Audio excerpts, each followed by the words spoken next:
আসসালামু আলাইকুম এভরিওয়ান, সবাই কেমন আছো? আশা করছি সবাই ভালো আছো। আমি Sourav, gym, health and motivational নিয়ে ভিডিও বানিয়ে থাকি।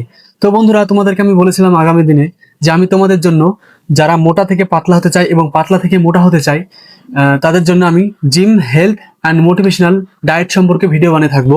তো আজকে আমি তোমাদের সামনে একটা ছোট্ট একটা ডায়েট নিয়ে হাজির হয়েছি এবং সেখানে দেখাবো কি আছে এবং সামান্য সাধারণ লাঞ্চ কিভাবে করবেন এবং কিভাবে তা থেকে প্রোটিন ইনটেক করবেন এবং ফ্যাট লস করবেন সেটা দেখাবো। এই যে আজকের প্লেটটা দেখতে পাচ্ছেন, এখানে আছে একটা টমেটো স্যালাড, তার সাথে আছে একটা ফ্রুট কমলা, আর আছে চিকেন ব্রেস্ট অ্যান্ড সবজি।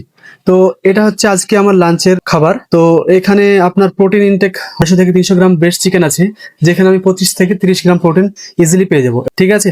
আর ফ্রুট সম্পর্কে কিছু বলার নেই, এটা তো আপনারা জানেন ফ্রুটস খেলে কি উপকারিতা, আর একটা কমলা খেলে তার থেকে কি উপকারিতা পেতে পারেন আপনারা, কারণ এখানে প্রচুর পরিমাণে ভিটামিন সি আছে, আপনারা জানেন সেটা। তো এই ছিল আজকের লাঞ্চ।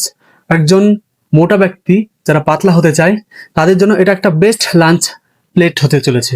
তো আমি সাজেশন করব, যারা আমাকে ফলো করো এবং যারা আমাকে দেখতে থাকো, এভাবে প্রতিনিয়ত আমার ভিডিও দেখতে থাকবে, এরকম লাঞ্চ, ডিনার অ্যান্ড ব্রেকফাস্ট নিয়ে ভিডিও বানিয়ে থাকবো হেলদি। তো বন্ধুরা, কেমন লাগছে ভিডিওটা অবশ্যই জানাবেন এবং আমার এই লাঞ্চের থালাটা কেমন লাগছে অবশ্যই জানাবেন।